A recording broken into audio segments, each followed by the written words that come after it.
প্রধান উপদেষ্টা মানে শয়তান, ইবলিস শয়তান। যে ও যাইয়া নমরুদ, এদিকে নমরুদের চড়কের মাথায় ইব্রাহিম আলাইহিস সালামের বাইন দিয়ে নমরুদের সেনাবাহিনী যারা এই কাজে নিয়োজিত হয়েছে তারা 10-20 জনের চড়করে ওরম চড়ক পারলো 2-3 জনের টান দিলে ঘুরে যায়। 10-20 জনের টানছে, তার চড়ক গড়ে না। এরবারে 100-200 টানে চড়ক গড়ে না। 1000 খানিক নিয়ে আসছে, চড়কটা নিয়ে ঘুরতে পারতেছে না। রশি বাঁধছে, কাশি বাঁধছে, কয়েক হাজার বাইন্দে। এরপরে নমরুদের সেনাবাহিনীর সংখ্যা ছিল 70 লক্ষ। কারণ সারা পৃথিবীর প্রেসিডেন্ট, তো সারা পৃথিবীকে নিয়ন্ত্রণ করতে তার সেনাবাহিনী সেরকম লাগবে। তার সেনাবাহিনী ছিল 70 লক্ষ। এই 70 লক্ষ সেনাবাহিনীকে আইনে কাশি বাঁধে টানে, চড়ক গড়ে না, টাইট হয়ে গেছে। কেন করে না এটা তো আর নমরুদ জানে না, জানে তো সেই প্রধান উপদেষ্টা এসে কইতেছে ষাড় না সার, ষাড় ও ষাড় এক ঘুরতে পারবা না, তুমি 70 লক্ষ না, সারা পৃথিবীর সমস্ত মানুষ আর জিন মিলে টানলেও পারবা না। ওর গোড়ায় বিশাল মস্তান একদম 1 আঙ্গুল দিয়ে ঠাইছে ধরে রাখছে, তার আঙ্গুলিতে ছুটনি কঠিন আছে। সেই মস্তান কে ডাক? তার নাম শুনে তোমার লাভ হবে না, তুমি যাও তিসৌরিয়া খাতি থাও, কিন্তু ওই মস্তানের রাতের থেকে না ছুটলি ঘুরতে পারবো না। কয় তা ছুটানোর উপায় কি? তার তো দেখতেছি না, তুই দেখো। কয় যা আমি তো দেখতেছি। তার রাতের থেকে ছুটানোর উপায় কি? ওই যেই মস্তান ধরে রাখছে সে মস্তানের একটা স্বভাব আছে, সে কোনো বেহায়া, বেশরম, বেপর্দা নারী দেখতে পারে না।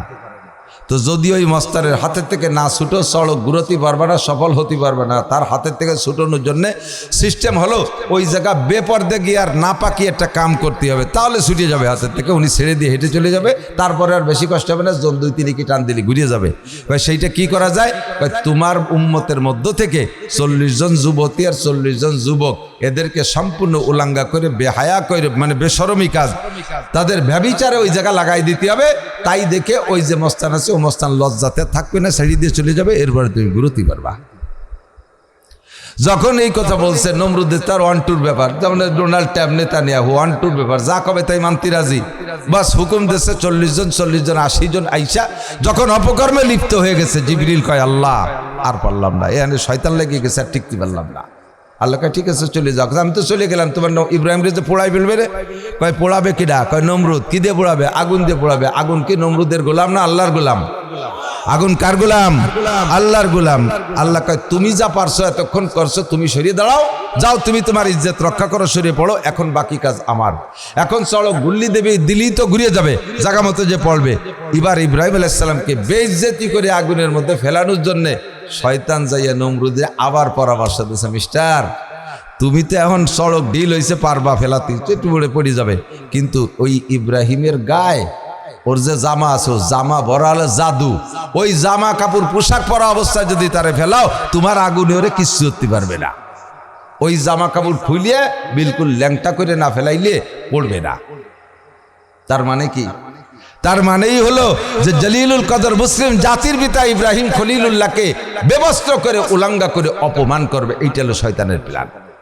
কতক্ষণ? এইটা শয়তানের প্ল্যান। যদি না পোড়ায়, জাদু দিয়ে যদি না পোড়াইতে, জাদুর কারণে যদি না পোড়ায়, তাহলে জামাই জাদু কেন? সে জাদু তো সে নিজেই জানে, সেই জাদু করলে তো তারও গায়ে আগুন লাগবে না। কিন্তু উদ্দেশ্য হলো ইব্রাহিম আলাইহিস সালামকে কি কয়, লজ্জা দেওয়া, অপমান করা। এই জন্য সম্পূর্ণ কাপড়, নমরুদ কয় কাপড় খুলে ফেলাও। এবার যখন কাপড় খোলার সিদ্ধান্ত রয়েছে, আর সে আজিমের মালিক আল্লাহ পাক রব্বুল আলামিন জিবরিলকে বলে, জিব্রাইল অন্তে তো শাড়ি দিয়ে চলে আইছো, তোমার তো বসে থাকার কায়দা নেই, তাড়াতাড়ি ওই এক পাশে আমার ইব্রাহিমের গার জামা খুলবে, আর এক পাশে তারে জামা আর একটা পরাই দিবা, আর এক পাশে জামা পরাই দিবা। কি কোন জায়গায় কোন হাটের থেকে কিনবে জামা? কয় যে কোনো 8 বাজারের জামা না, কোনো গার্মেন্টসের জামা হবে না, ডাইরেক্ট জান্নাতের জামা হবে। সুবহানাল্লাহ।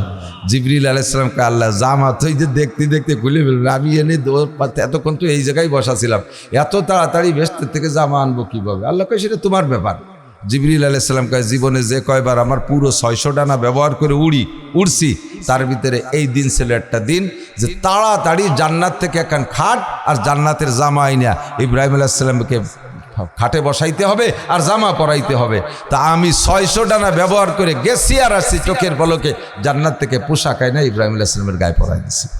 এক দায়িত্ব ওই জামা খোলে, আর এক দায়িত্ব এই জামা পরা হয়ে যায়। আর ওই খাট খান্ডে নিয়ে আগুনের মাঝখানে যে জায়গা ফেলাবে সেই জায়গা বসাই দিছে। আল্লাহু আকবার। আল্লাহ কয় তুমি আমার এরকম একটা ঈমান দাও, আমার ইব্রাহিমের মতো একটা ঈমান তুমি আমারে দাও। ইব্রাহিমকে যেমন আগুনের মধ্যে থেকে আমি বাঁচাইছি, তোমাকেও এরকম বড় বড় আগুনের মধ্যে থেকে আমার বাঁচানোর ক্ষমতা আছে। কোন আছে না নাই? তোমারে আমার এখান থেকে বাঁচানোর ক্ষমতা আছে। তুমি ইউসুফের মতো একটা ঈমান আমারে দাও, তাহলে জেলখানার ভিতরে থেকে তোমারে আমি সম্মানের সাথে বের করব, অপমান করে না। কথা কন। আমাদের দেশে যারা বর্তমানে জেলখানায় গেছে সবাই ঈমান তো ইউসুফ আলাইহিস সালামের মতো। গাজার মুসলমানদের ঈমান ইব্রাহিম আলাইহিস সালামের মতো বললে উদাহরণ দিলে তো ভুল হবে। তবে ইব্রাহিম আলাইহিস সালামের ওয়ারিস হিসেবে গাজার মুসলমানরা ঈমানের খানিকটা পেয়েছে, যার কারণে আজকে 2 বছর পর্যন্ত 2 লক্ষ টন বোমা ফেলাইছে। বোমা তো আগ্নেয়াস্ত্র, আগুন না? একটা বোমা মেরে দেয়, বিল্ডিং এ আগুন ধরে যায়। 2 বছর পর্যন্ত 2 লক্ষ টন। আমি সেদিন শুনেছি সাংবাদিকদের কাছ থেকে 2 লক্ষ টন। 2 লক্ষ টনে কয় মণ হয়? প্রায় 20-30 মণ হবে না?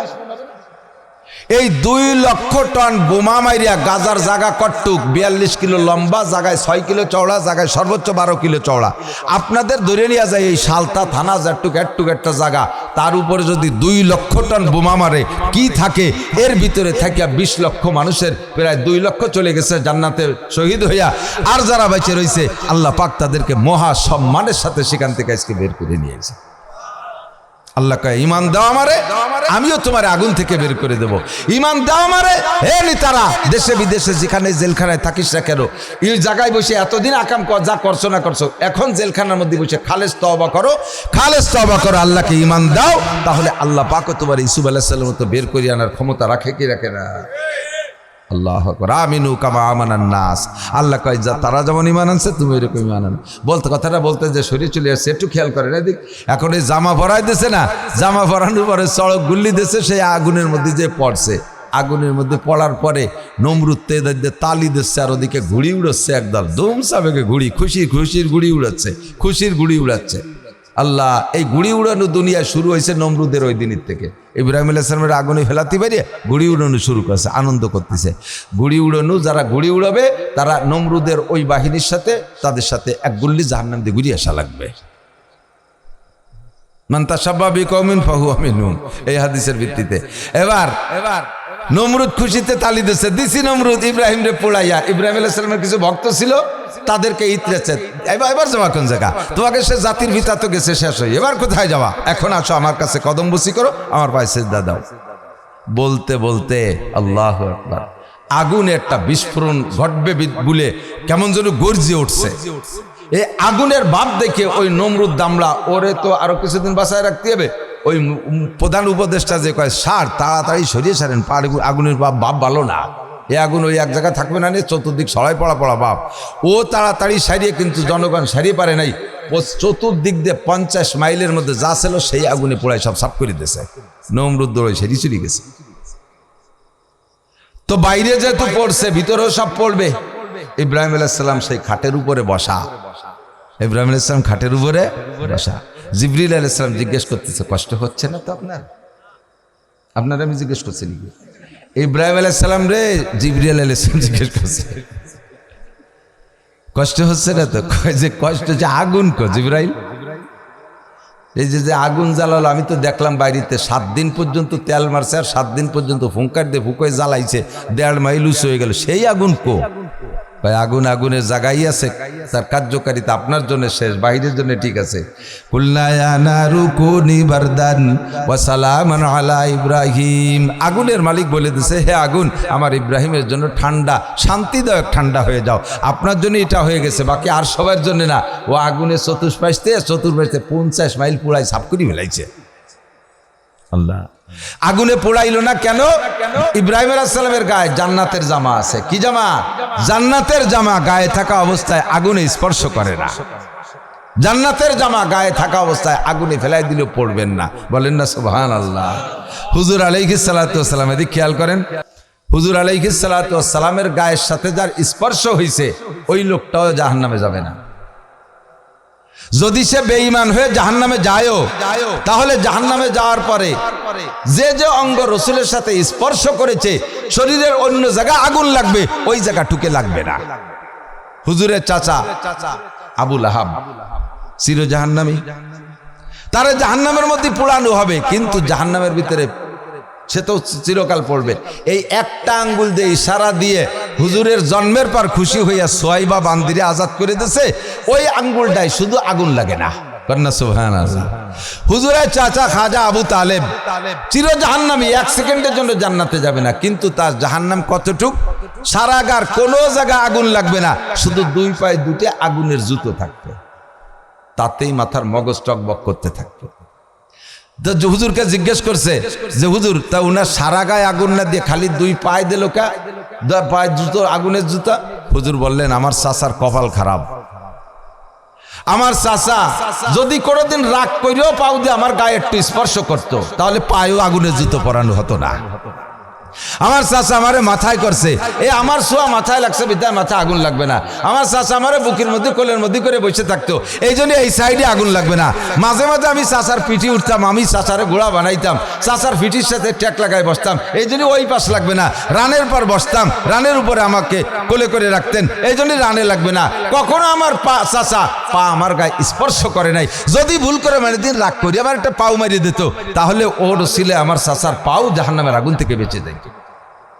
সিদ্দিকা আয়েশা রাদিয়াল্লাহু তাআলা একদিন, সম্ভবত আয়েশা অথবা ফাতেমা, এই দুইজনের একজন হবে, আমি এই জায়গায় একটু তারাদ্দুদের মধ্যে আছি, তো বলতেছে যে ফাতেমা রাদিয়াল্লাহু তাআলা নাই, ফাতেমা বলতেছে, আব্বা আপনি একটু আজকে আমার সাথে একটু রুটি বানানোর সহযোগিতা করেন। বাসায় গেছে, মেয়ের বাসায়, একটু রুটি বানানোর সহযোগিতা করেন। তো হুজুর বললেন যে আমি রুটির কোন কাজ চুপ করে দেবো মা?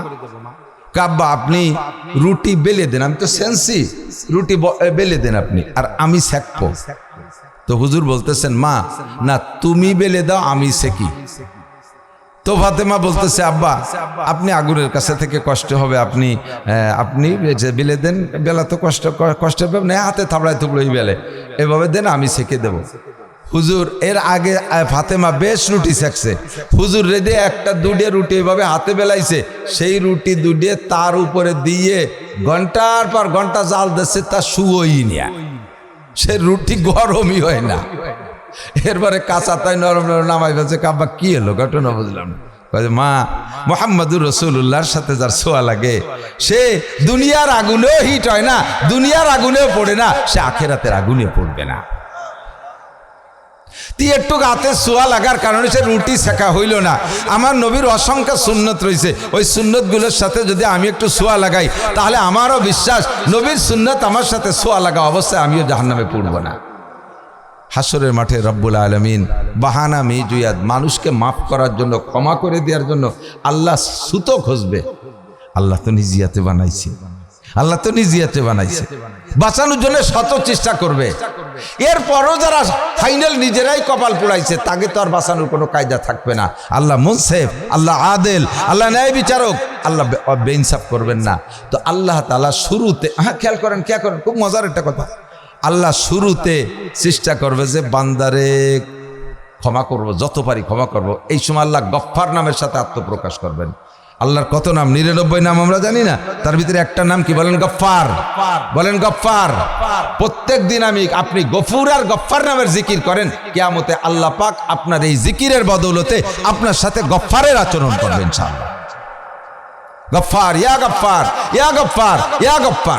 মানুষের নাম যদি গফফার রাহে, তারে কিন্তু খালি গফফার করে ডাকলে কবিরা গুনাহ হবে। আব্দুল গফফার মানুষ হবে কি? যাদের নাম আব্দুল গফফার, কয়জনে আব্দুল কয়? খালি গফফার কয়, গফার গফার উত্তি তালে যায়, গফার গফার, আস্তাগফিরুল্লাহ, জোরে কর নাউজুবিল্লাহ। আব্দুল গফফার, তো গফফার নামের সাথে আত্মপ্রকাশ করে পাইকারি দরে মাফ করতেছে। তোর নাম কি? আবু বকর, যা চলে যা, আবু বকরের সাথে ব্যস্ত যা। তোর নাম কি? ওমর, যা ওমরের সাথে চলে যা। কেউ কেউ কয় যে আল্লাহ তুমি খালি তো নাম দেহে দিয়ে ছাড়িয়ে দিচ্ছ, ওর প্যান্টে মুতির গন্ধ, ওর গালে গাজার গন্ধ, শুয়ে যাও।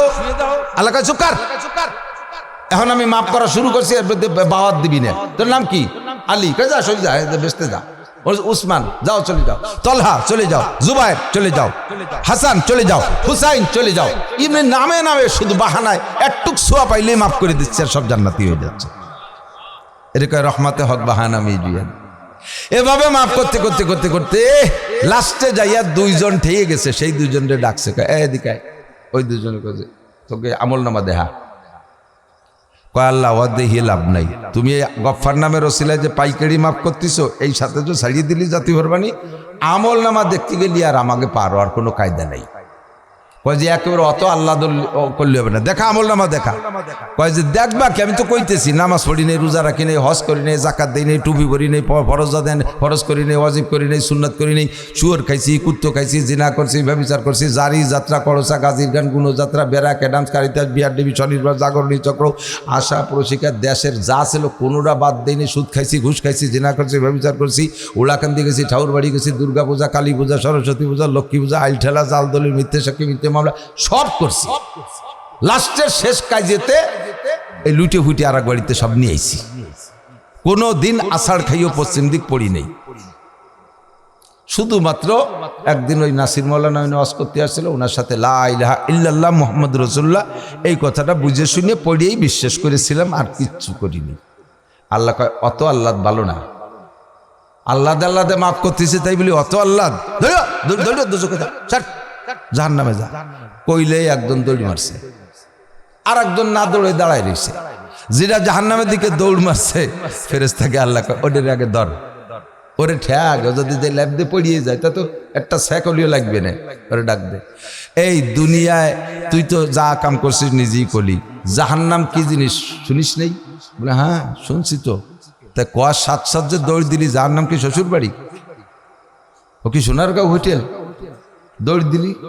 আল্লাহ জাহান্নামের দিকে দৌড় দিছি একটা আশায়, যে দুনিয়ায় তোমার একটা হুকুমও পালন করি নাই, যদি এই হাসরের মাঠে লাস্টের হুকুমটা পালন করি তোমার হয়তো দয়া হতে পারে, এই জন্য দেরি না হইয়া তোমার হুকুম পালনে, তোমার রহমতের আশায় হুকুম পালনের জন্য দৌড় মারছি। আল্লাহ বলবেন এ ফেরেশতারা বাদদিল সাইয়্যাতি হাসানাত, আমার বান্দা যখন শেষ বেলায় আমার রহমতের আশা করছে তার জীবনের সমস্ত গুনাহগুলোকে নেকি দ্বারা পাল্টায় দাও, দাও সব গুনাহ পাল্টায় দাও। ওয়াদখিলহুল জান্নাহ, আর ওরা ভেস্তে দিয়ে দাও। এই খেয়াল করেন, আল্লাহ মিথ্যে কথা না, হাদিসের লম্বা হাদিসের ইবারতের তরজমা আমি বলতেছি। এরপরে ওইটা তো পার হয়ে গেছে কি কইয়া আল্লাহর হুকুম পালন করে, দুইজনেই কইছে দোজখে যাতা, একটা তো হুকুম পালন করলো, আর একটা দাঁড়ায় রয়েছে, তাহলে ও দুনিয়াও মানে নাই, ও জায়গাও মানলো না, ও কি কবে? এই শয়তান গাইরিও গাড়বেহা, দুনিয়ায়ও একটা কথা মানিস নেই, আর এখানে এই জায়গায় এসে কলাম যে যা দোজখে যা, সে জায়গা গাড়বে করে দাঁড়াইছে, এত গেল নেকা। কয় যে আল্লাহ আমি তোমার রহমতের আশায় দাঁড়ায় রয়েছি, যে একবার কইছো যা, আর একবার কও নাকি যে যাওয়া লাগবে না, একবার কইছো যা, আর একবার কও নাকি যে যাওয়া লাগবে না, সেই আশায় বসে রয়েছে। আল্লাহ তাও কবে যায় ফেরেশতারা আমার বান্দা শেষ বেলায় এসে বিপদে পড়িয়া আমার রহমতের আশায় সেই কাজটা করছে, যা ওরও গুনাহ সব মাফ করিয়া গুনারের নেকি দিয়ে পাল্টায় জান্নাতে দিয়ে দাও। আল্লাহ যে আমাকে বানাইয়ে কি দায় ঠেকছে চিন্তা পারেন? সারা জীবন আকাম করবো আর এইরকম একটু কুয়োর ভেস্তে চলে যাবো। এখন কয় হুজুর তালি আমি ওই দুইজনের একজন হব, ও দুইজন মোটে দুইজন, ও দুইজন 2 কোটি না, সেই দুইজন এত মানুষের মধ্যে লটারিতে তুমি পড়বে না কিনা পড়বে তা ঠিক আছে, কাজে ওই আশা করে বসে থাকার দরকার নেই, কিছু না কিছু সুন্নতের সাথে সোয়া লাগাতে হবে। কতক্ষণ এভাবে আল্লাহ পাক রব্বুল আলামিন একটু পরে আবার কহার নামের সাথে আত্মপ্রকাশ করছে। কহার মানে ভীষণ রাগী। খেয়াল করেন, নামের একটা ক্রিয়া আছে, নামের একটা ক্রিয়া আছে। কিছু কিছু নামের মানুষ খুব দামি হয়, আজিজ, আব্দুল আজিজ, আজিজুল হক, এই নামের মানুষ ব্যতিক্রম দুই একটা থাকতে পারে। যেমন একজনের নাম আতর আলী, নাম আতর আলী, শুনিয়ে মনে হয় যেন ওর আউলাকের জোর যে কোনো জায়গায় নাক লাগালি গিরান আসবে, অথচ তার গায়ে ফাটার গন্ধ, নাম আতর আলী। এরম ব্যাসকম দুনিয়াটা থাইয়ে বসতে পারে, বাকি বেশিরভাগ তাজরেবা বাস্তব অভিজ্ঞতা। কিছু কিছু নামের একটা খাসিয়াত আছে, আজিজ নাম যাদের তারা দুনিয়ার দিক দিয়ে অনেক বড় হয়, সম্মানী হয়, ইজ্জতওয়ালা হয়। শাইখুল হাদিস আল্লামা আজিজুল হক, তারপরে বাংলাদেশের তবলিগ জামাতের প্রথম আমির হযরত মাওলানা আব্দুল আজিজ সাহেব, হযরত মাওলানা আব্দুল আজিজ সাহেব, হাটাজারি মাদ্রাসার প্রতিষ্ঠাতা হযরত মাওলানা আব্দুল আজিজ সাহেব। এইরকম আজিজ নামে বহু আছে, কিছু কিছু নামের ফজিলত আর বরকত আছে। একটা ছেলে মজনু, এর মজনু নাম রাখেন আমাকে দিক, আসলে হলো মজনুন।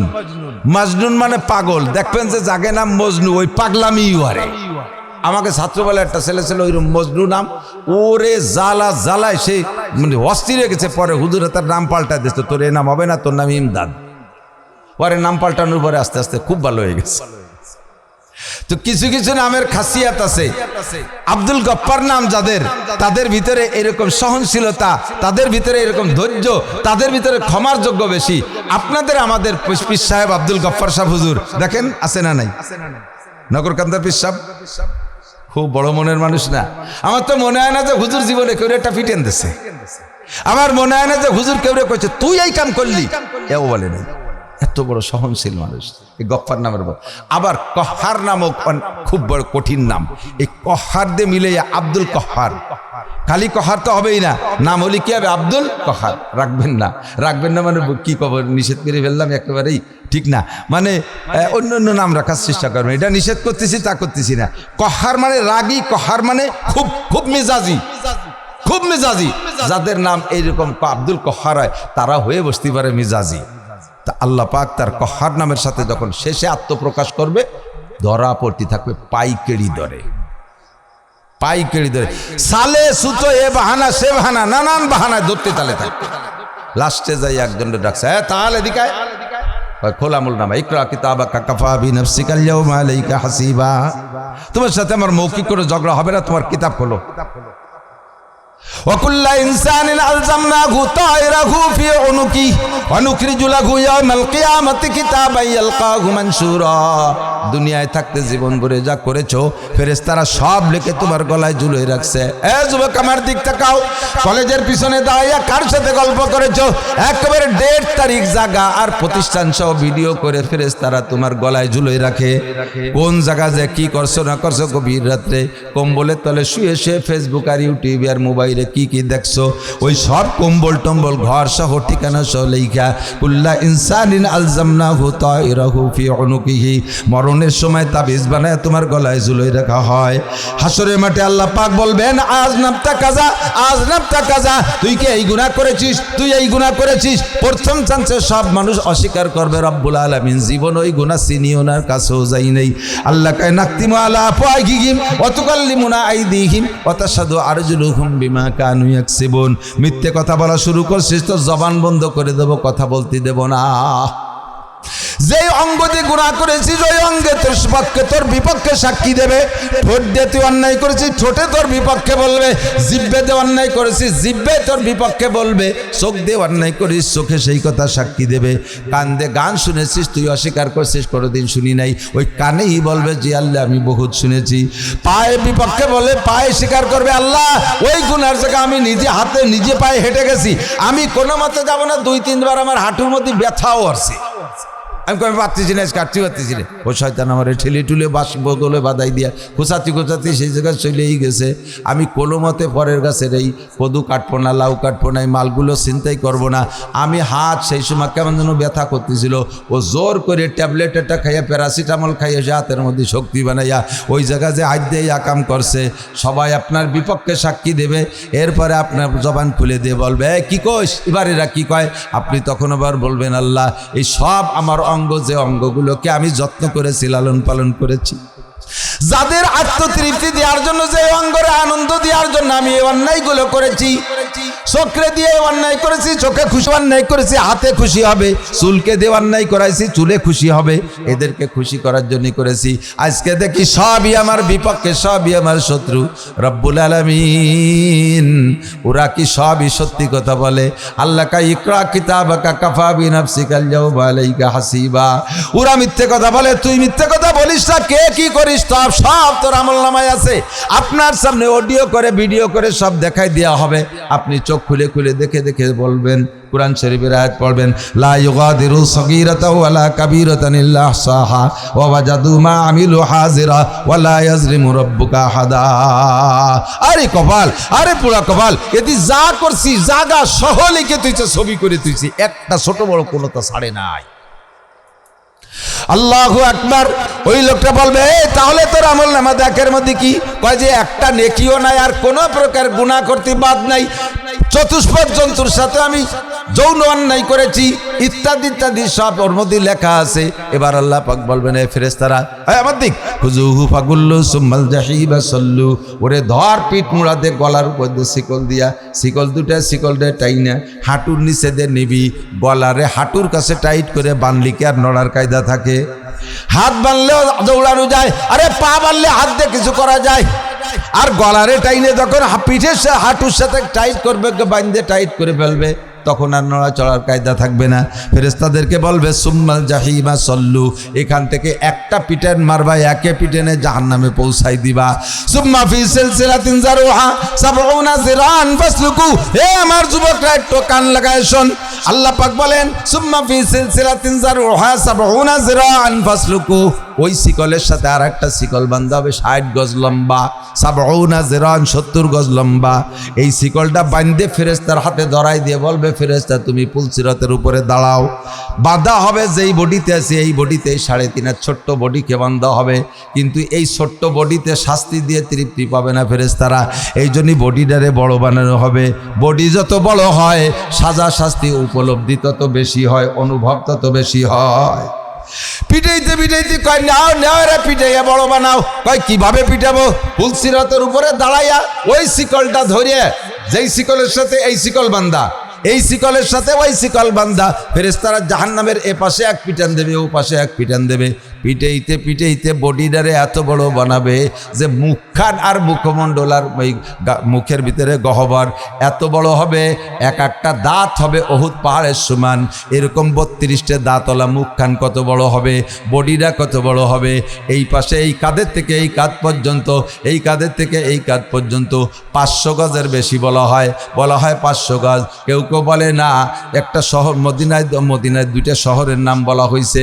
এই 2টা দেশ, এই দেশ থেকে ওই দেশ পর্যন্ত, শাম থেকে সিরিয়া পর্যন্ত যত দূর, এক একজন মানুষের বডির এই চওড়াই অত বড় হবে, গায়ের চামড়া 70 গজ পুরু হবে, এত বড় বানায়। তারপরে বলবে সুম্মা ফি সিলসা খুজুহু ফাগুল্লু সুম্মাল জাহিমা সল্লু, ওখান থেকে জাহান্নামের তলদেশে ফিকে মার মার।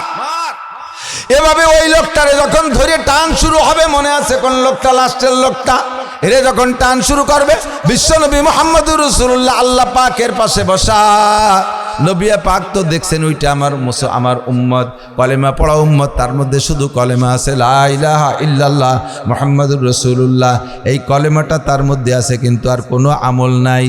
হুজুরের মনে চাইতেছে কমপক্ষে মুহাম্মাদুর রাসূলুল্লাহ আর লা ইলাহা ইল্লাল্লাহ বলছে, ওরে কোনো না কোনোভাবে দেখি বাঁচানো যায় নাকি, কিন্তু কোনো উপায় খুঁজে পাই নাই। ফেরেশতারা টেনে নিয়ে যাচ্ছে, আচানক নজর করে দেখে মুখে এক গাল লম্বা দাড়ি,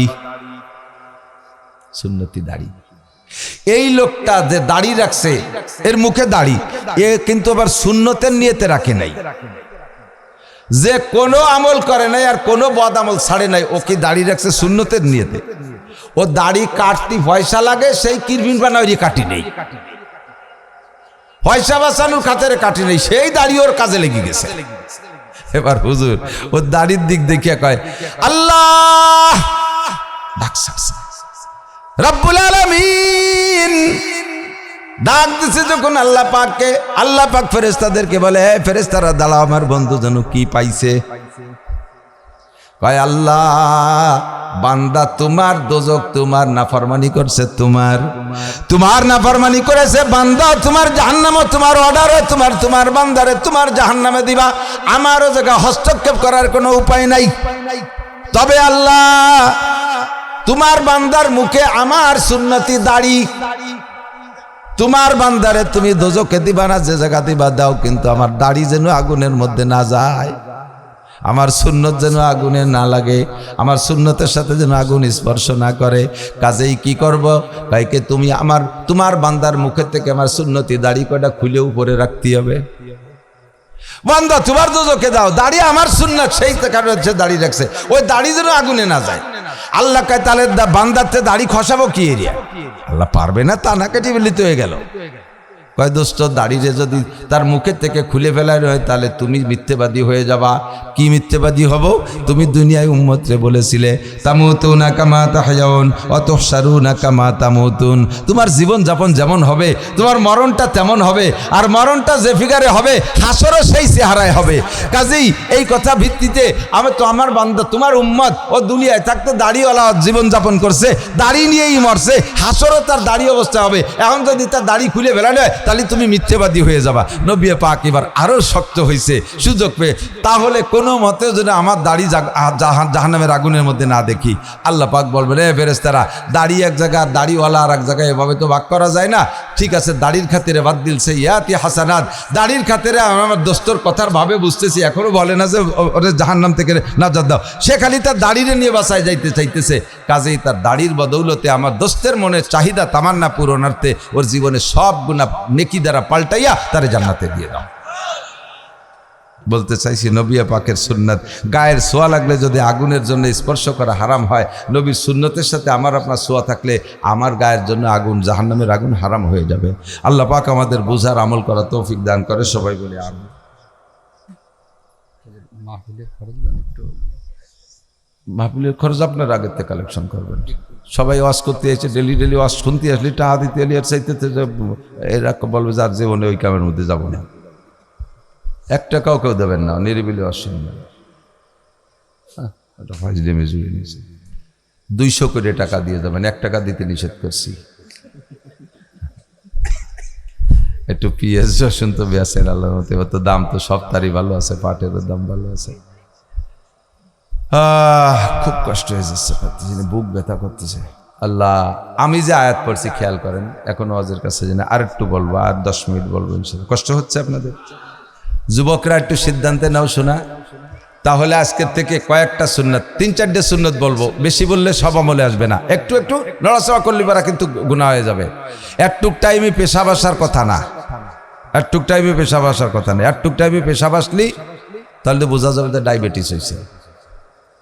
ভোরবেলা ফজরের নামাজ পড়িয়ে 7-8 মাইল দৌড়বা, সারি যাবেন ইনশাআল্লাহ। বুড়ো মানুষ বসে রয়েছে, নড়তেছে না, যুবকরা তো তাড়াতাড়ি না আছে। কয়েকটা সুন্নতের পর আমল করা যাবে তো ইনশাআল্লাহ? হ্যাঁ, একেবারে হাতে গোনা কয়েকটা বলবো, 4টে সুন্নতি বলি। 1 নম্বরে দিক 1 নম্বরে পাকা সিদ্ধান্ত নিতে হবে আজকে থেকে দাড়ি কাটবো না। কয় যে হুজুর এইটা বাদ দেখো না, আর 3 দেখো না, এইটা বাদ দেবো কে? দস্তারখান তো কিয়ামতে আতৈরে নিয়ে উঠবো না, মেশাকও আতৈরে নিয়ে উঠবো না, আর যে কটা কইতে চাচ্ছি, কিন্তু দাড়ি তো মুখের সাথে লাগানো থাকবে। এটি তো দেখেই প্রথম চান্সে চেনবে মুসলমান দাড়ি দেখে, ঠিক না? কয় যে মুসলমানের দাড়ি আছে, হিন্দুকে আছে না? আরে আছে তো, হিন্দুকে দাড়ি আর মুসলমানের দাড়ি এক দাড়ি না। তাকে দাড়ির সাথে এবার মোজ দিয়ে এরকম বুড়োই ফেলাইছে, ঠিক না? মোজ এমন রাখা রাখছে যে চা খাওয়ার হুটো ডাও রাহে নাই, চা খাতি এলেও মোসরে মুসরে ধরে তলে কাপ ডুয়ে যায়। মুসলমানের দাড়ি হলো কচ্ছসারে বাবা ফুল্লোহা, মোসরে ছোট করো, দাড়ি রে বড় করো। এটা হলো মুসলমানের সুন্নতে দাড়ি। আপনার সম্মান বাড়বে। দাড়ি রাখতে কষ্ট না কাটতে কষ্ট? বোঝে নাই? দাড়ি রাখতে কষ্ট না কাটতে কষ্ট? সত্যি কথা কোন তো, রাখতে কষ্ট না কাটতে কষ্ট? অবশ্যই কাটতে কষ্ট, অবশ্যই কাটতে কষ্ট। রাখছি তো রাখা হয়ে গেছে, এর মধ্যে কোনো ব্যথা বুতো আছে নাকি? কোনো ঝামেলা নেই। এতে মেলা ওজন করতেও তাও তো টের পাই না, কিছুই টের পাই না। কোন পাকে কটটুক ওজন, সারা দাড়ি মিলে 5 গ্রাম ওজন হতে পারে। কি ওজন? কোনো কষ্ট নেই, কিন্তু কাটতি ধুমসা কষ্ট। বেলেট দিয়ে যখন পুষায়, যত ভালো ধারালো অস্ত্র দিয়ে কাটুক না কেন, ব্যথা করেই করে, ব্যথা করেই করে। এই মোষ পরিষ্কার করি বেলেট দিয়ে, তাই তো ব্যথা করে। তা সারা খান মুখ রে সপ্তাহে 2 বার এইভাবে চাইছিয়ে ফেলায়, কি কষ্ট। আর যদি সেলুনি দিয়ে কাটে, আর পয়সা দেওয়ার অভ্যাস যদি কম হয়, যদি কিরবিন পাল্টি হয়, সেলুনে লাগে পয়সা তেমন ভালো দেয় না, 3-4 বার কাটিয়ে 1 বার একটা হাত দেয়। স্থানীয় মানুষ সেলুনির হিন্দুরা কথাও করতে পারে না, এই কাটে। তাহলে তোমার মতো এরকম শেষরার দাড়ি ভালো বেলেট দিয়ে কাটে না। যেই বেলেট দিয়ে চাস্তিছে, আল্লাহু আকবার, খরাত খরাত খরাত খরাত শব্দ আছে, কেউ যেন ছাগল চলতিছে। আর ব্যথায় মুখ লাল হয়ে যাচ্ছে, জায়গায় জায়গায় গোড়া উগলিও যাচ্ছে। কি এরিস এরকম ব্যথা হয় কে? এখন ভালো বেলেট দরকার, টাকা দিবানে 5টা আবার ভালো বেলেট। এরে যে বেলেট ধরছে না, ওই বেলেট দিয়ে আগে 2-3 জনের দাড়ি শেভ করছে। এরপরে 5-6 জনের বগল চাচ্ছে ওই দিয়ে, এরপরে ধরছে ওর মুখ।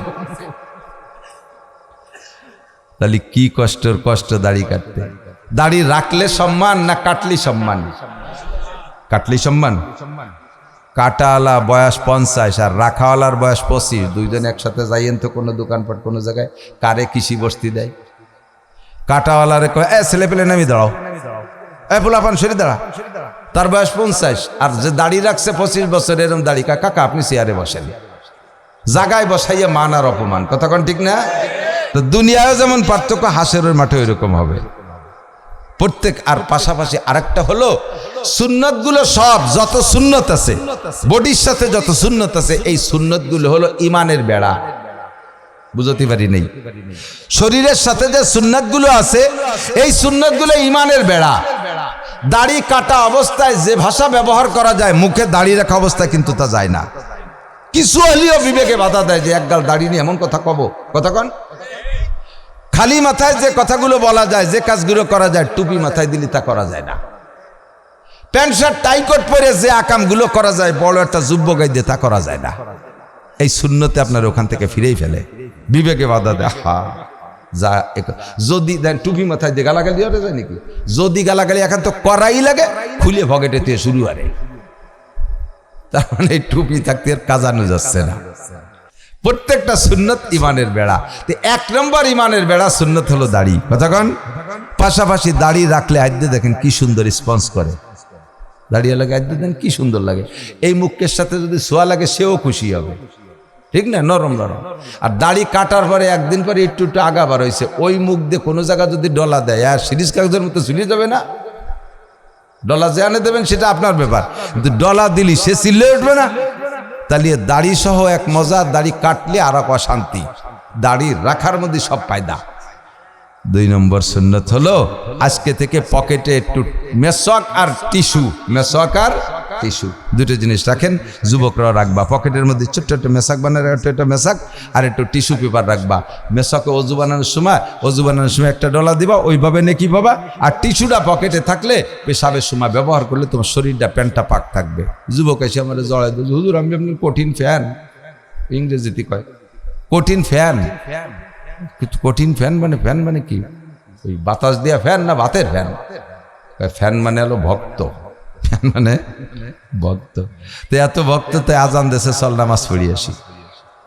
হওয়া পড়া তো দরকার, কিন্তু আজকে হবে না, শুক্রবার তো শুক্রবার বানি চল এখন গেলে অসুবিধা কি? কয় যে এই প্যান্ট পরে মসজিদে গেলে আর মানুষের নামাজ হবে না। এই 7 দিন ধরে পড়তেছি ঠিক মতো, পেশাবের থেকে পাক হই না, দাঁড়ায় পেশাব করি, টাইট থেকে আটা দেওয়ার পরে খানিক পরে ওই একই জায়গায় তো ডেলি 7-8 বার পেশাব করি। এই পড়তি ওই সামনের ওইটুক সুসো মরা গন্ধ হয়ে গেছে। আমারে মসজিদে নিয়েন না, আর সবাই নামাজ মাইর খেয়ে যাবেন। তুমি কেমন মুসলমান? এনি টাইম মসজিদে যার যোগ্যতা তোমার পোশাকের মধ্যে নাই, শরীর না পাক, কাপড় না পাক, এই অবস্থায় যদি তুমি মারা যাও, বলো তো তোমার জানটা নেবে কিনা? আর পবিত্র অবস্থায় পোশাক পাক, শরীর পাক, এই অবস্থায় যদি তোমার মৃত্যু হয়, এনি টাইম যে কোনো সময় মৃত্যু হতেই পারে, কতক্ষণ যে কোনো সময় হয়ে যেতে পারে না?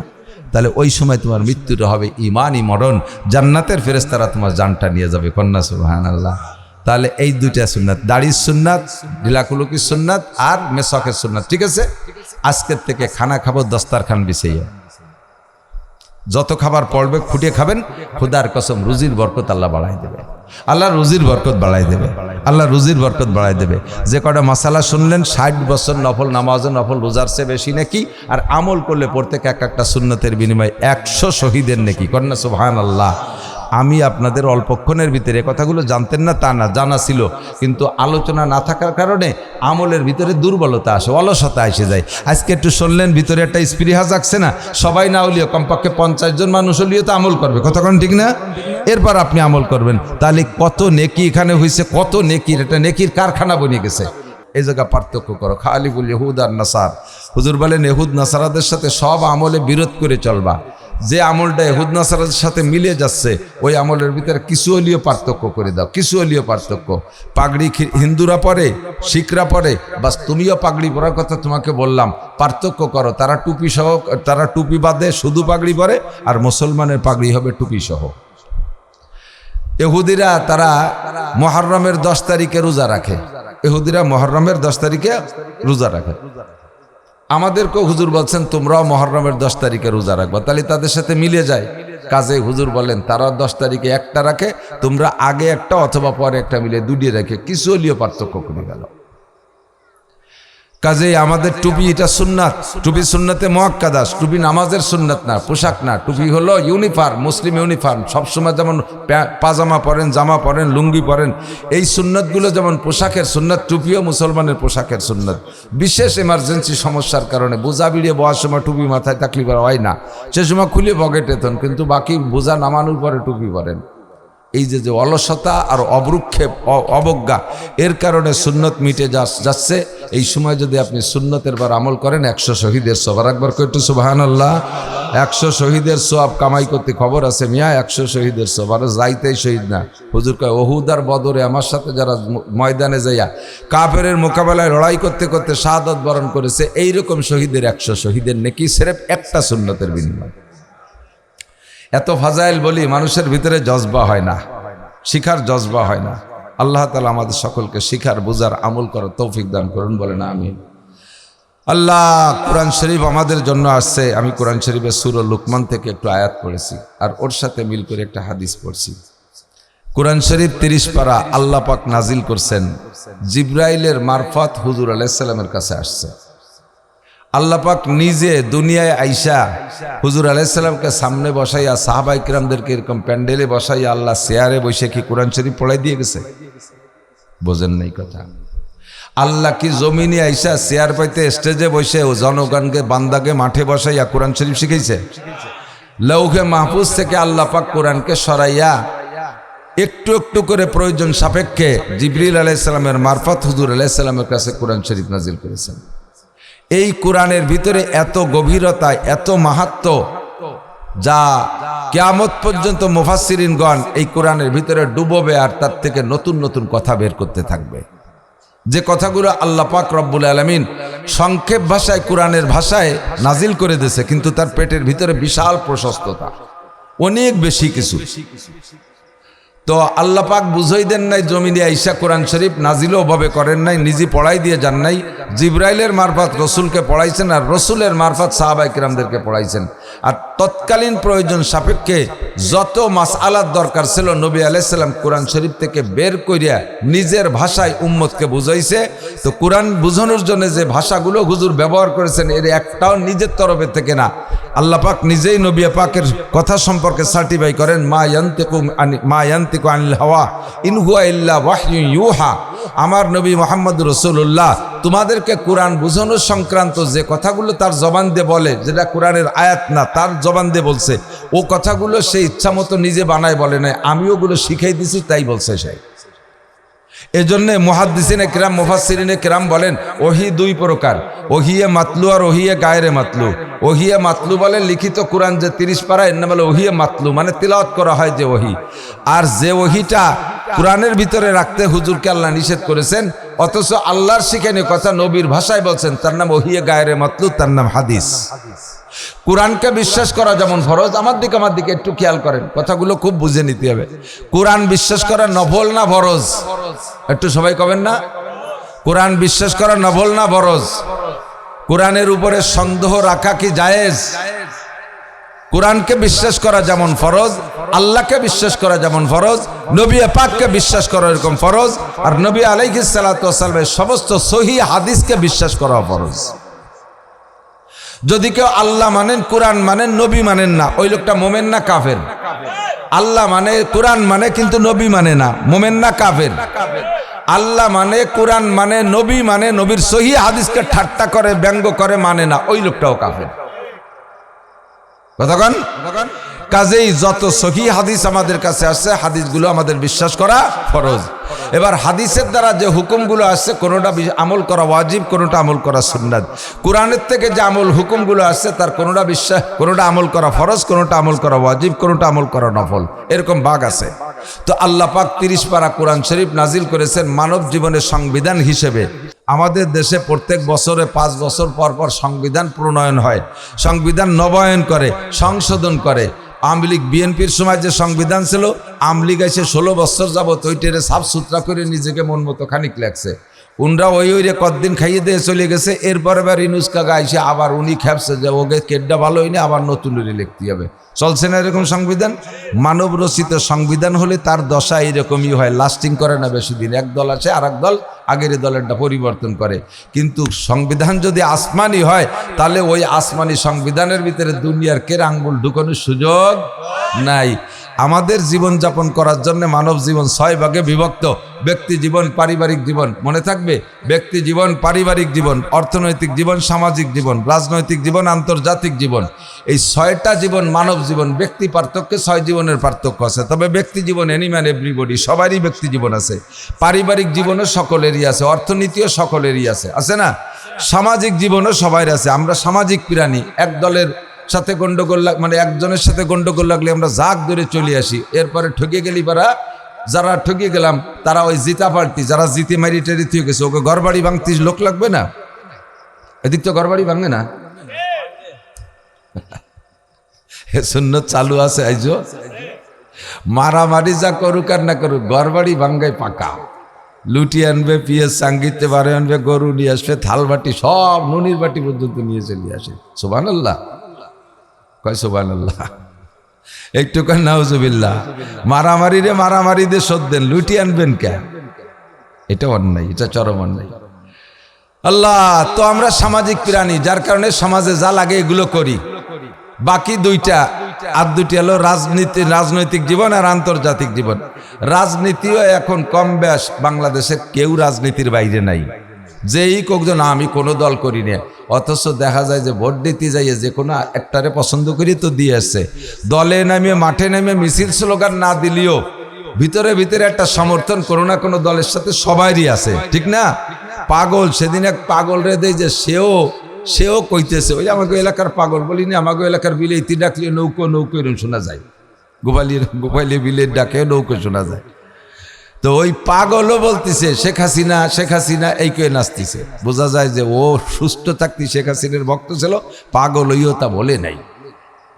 বিএনপি এলাকার পাগলে তারা ধানের শীষ কয়ে নাচবে, লাঙ্গলির এলাকার পাগল সেও লাঙ্গল কয়ে নাচে, কেউ নেই। তাহলে আমরা 5টা জীবনে সকলেই শরিক আছি। একটা জীবন, এটার ভিতরে আমরা সবাই নেই, সেটা হলো আন্তর্জাতিক জীবন। আন্তর্জাতিক মানের একটা সমাজ আছে না আন্তর্জাতিক? যেমন এই যে কাতারে সমাধানের জন্য বসছে, ও জায়গা কি সবাই আমাকে ডক্টর ইউনূস সাহেবরে ডাকছে? এনারে ডাকে নাই, নরেন্দ্র মোদী রে ডাকে নাই। এরকম শত শত রাজা বাদশা প্রেসিডেন্ট বাদ পড়ে গেছে, মাত্র 24-26 জনে বসে একটা সমাধান করছে। এরপরে আর একটু বড় হলে আরো একটা বড় সমাজ আছে। এরপরে জাতিসংঘের মিটিং যখন হয়েছে কিছুদিন আগে, সে সময় সারা পৃথিবীর প্রেসিডেন্টরা ডাক পাইছে। আমাদের এলাকার লালটু বল্টু, জুয়েল টুয়েল, টুলু লুলু, ডলি বলি, জরিনে সকিনে, খালেক মোল্লা, মালেক মোল্লা, এরা কি ডাক পাইছে? ও জায়গা নিয়ে কি আপনার একটু ভাবছেন কোয়ানে কি হয়ে যাচ্ছে? ও জানিও না চিনিও না, ঠিক না?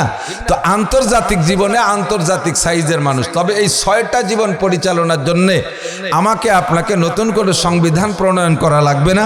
আল্লাহ কামুল হাকিমিন আমাদের এই 6 জীবনকে সুন্দর করে গড়ে আমি আপনি জান্নাতি মানুষের দুনিয়ার থেকে সার্টিফিকেট নিয়ে আখেরাতের দিকে যাতে রওনা দিতে পারি। রাস্তায় কেউ আমারে ঠেকাইতে পারবে না, কবরে আমারে আটকাইতে পারবে না, এবং আমার জানটা কবজা করার জন্য কোনো জাহান্নামের ফেরেশতা, আযাবের ফেরেশতা আসবে না, শয়তান আমারে ধোঁকা দিতে পারবে না। ওই সময় আমার জন্য, আমার জানটা কবজা করার জন্য আল্লাহ পাক 500 ফেরেশতা পাঠায় দিবে আমার জানটাকে ইস্তেকবাল আর অভ্যর্থনা জানানোর জন্য। একটু বলেন না সুবহানাল্লাহ। এমন সুন্দর একটা মরণ পাইতে হলে, এমন আখিরাতের দিকে সুন্দর একটা যানবাহনে রওনা দিতে হলে যেই টিকিট লাগবে, ওই টিকিট সংগ্রহ করার জায়গা একমাত্র আল কোরআন। সবাই ঠিক বললেন না, মনে হয় দ্বিমত আছেন কেউ? বাংলাদেশের সংবিধান নিয়ে গেলে হবে না? কবরে যাওয়ার পরে যদি জিজ্ঞেস করবেন মার রব্বুকা, সেই সময় যদি ডক্টর ইউনূস, 5 সাল সামলা থাকতো না রে, দুদু বাড়ির ঠেলায়। সে সময় যদি কোন মার রব্বুকা, তোমার রবকে? বঙ্গবন্ধু শেখ মুজিবুর রহমান, প্রেসিডেন্ট জিয়াউর রহমান, লাঙ্গলির ইরশাদ কাকা, এ যদি কন তাহলে কি মারির অভাব হবে? ও সময় একটা জবই দিতে হবে। বলেন কি? রব্বি আল্লাহ। একটু কান কি? আল্লাহ, রব্বি আল্লাহ। বলেন না সবাই রব্বি আল্লাহ, রব্বি আল্লাহ। আমার রবকে আল্লাহ। এই কথাটা মুখ দিয়ে বাইরানোর জন্য এই কিতাব খান সাথে থাকতে হবে। এই কিতাব ছাড়া আপনাকে এই কথা মুখ দিয়ে হাজারো লিখে নিয়ে গেলেও ও জায়গা সোহের সামনে দলীয় ভর্তি পারবেন না। বলবেন কি হা হালাদ্রি হা হালাদ্রি হা হালাদ্রি, আমি কিছু জানি না, আমি কিছু জানি। মার রব্বুকা হা হালাদ্রি, আমি জানি না। ওমা দিনুকা, তুমি কোন ধর্মের? কবে আমি আমলিক ধর্মের, আমি বিএনপি ধর্মের, আমি জামাত ইসলাম ধর্মের, আমি জাতীয় পার্টির ধর্মের। এই ধর্মের ও জায়গায় কোনো পাঁচ পাইরও খানা নাই। কতক্ষণ ও জায়গায় একটা ধর্মেরই খানা আছে, সেটা হলো দ্বীন আল ইসলাম। যদি বলে ওমা দিনুকা, তোমার ধর্ম কি, কি বলবেন? দ্বীন আল ইসলাম। এটা আরবি বলেন দ্বীন আল ইসলাম। ও জায়গা ইংরেজি করলে কিন্তু শুনবে না ফেরেশতারা। ও ইংরেজি চলবে, ইংরেজি ভুলিও যাবেন, জীবন ভরে যা পড়ছেন ওটা একটা অক্ষরও মন থাকো না, কবরে গেলি আরবি ভাষা হয়ে যাবে সবাই। ও দ্বীন আল ইসলাম। ইতিমধ্যে দুইটার জবাব যখন দিতে পারছেন, আপনার সামনে দিয়ে একটা ছবি নেওয়া হবে, অথবা রওজা পাক পর্যন্ত আপনার কবরের থেকে একটা দরজা খুলে দেওয়া হবে, আপনি নবিয়া পাককে ওই কবরে বসে দেখতে পারবেন। সুবহানাল্লাহ। ফেরেশতারা বলবে ওমান হাদার রাজুলুল্লাযী বুইসা ফিকুম, এই লোকটারে তোমাদের মাঝে পাঠানো হয়েছিল, পরিচয় আছে, চেনো? দেখার সাথে সাথে আপনি যদি উম্মতে রসুল হয়ে থাকেন, রসুল আশেকে রসুল হান, সুন্নতের পাবন্দি দুনিয়ায় করে থাকেন, তখন আপনার ভিতর থেকে বলবেন হাজা সাইয়্যিদি ওয়া হাজা নবিয়্যি ওয়া হাজা রসুলি। এই ফেরেশতারা ছাড়ো, আমার নবীর আশেক ছিলাম আমি। 1400 বছর পরে আমার জন্ম হয়েছে ফরিদপুরের সালতায়, আমি ওই জায়গা বলছে নবীরে কোনোদিন দেখতে পারিনি। এই যে আমার সেই নবী, নবীর যে সামাইল পড়েছি, নবীর চুল এরকম ছিল, নাকটা এরকম ছিল, কানটা এরকম ছিল, চেহারা এরকম ছিল, হাত এরকম ছিল, বক্ষ বডি এরকম ছিল। এই তো সেই নবী দেখতেছি, আমার নবীর সাথে আমার সাক্ষাৎ করতে দাও। হাজা নবী আমি মুহাম্মাদিন নবিয়ান সাল্লাল্লাহু আলাইহি ওয়াসাল্লাম। আমি এই নবীর উপরে দুনিয়ায় সন্তুষ্ট ছিলাম। আমার নবীকে নিয়ে ব্যঙ্গ করছে, তার জন্য আমি জীবন দিতে প্রস্তুত ছিলাম। আমার নবীর সুন্নত নিয়ে ঠাট্টা করছে, তার সাথে আমি কিলি ঘুষি মারামারি বাধাই আইছি বহুত। আমার নবীর সুন্নতকে মিটাই দেওয়ার চেষ্টা করছে, সে সময় আমি জিহাদের ডাক দিয়েছি। এই যে আমার সেই নবী, বলার সাথে সাথে আর আজিমের মালিক বলবে আলবিসুহু মিনাল জান্নাহ। আমার বান্দারে তিনটে প্রশ্ন করছে, জবাব সহি পাইছো ফেরেশতারা? জি আল্লাহ, একেবারে সব মিয়া 100 জবাব দিছে। তাহলে প্রথম প্রশ্নের জবাবের পুরস্কারে আমার বান্দার গায়ে জান্নাতের পোশাক পরাই দাও। আলবিসুহু মিনাল জান্নাহ। না, মোহাব্বত নাই। দুনিয়ার প্যান্ট শার্টের দাম বেশি না জান্নাতের পোশাকের দাম বেশি? কবরে যে যদি ফার্স্ট চান্সেই জান্নাতের পোশাক পান, আরে ভাই জান্নাতের পোশাকের ফজিলত কি শুনবেন? জান্নাতের পোশাক একবার যারে পরানো হবে কোনোদিন তাতে খোলা হবে না। খোলা হবে না মানে ওটা পুরনো হবে না, ছেড়বেও না। তাহলে নতুন জামা পরবো কবে? একটাই যদি জীবন ভরে পরে তাই আপনার রুচি বদলের জন্য হাজার লাখ পোশাক পাবেন, সেটা ঠিক আছে।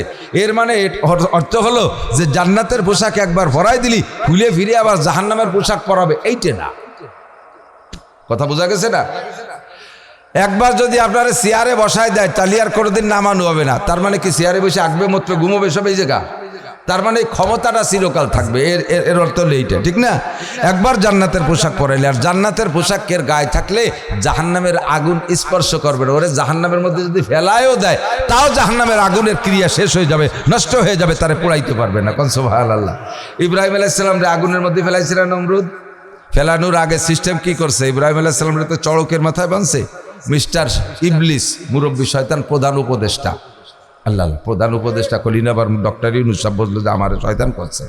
না কাকা, আপনারে করছি না।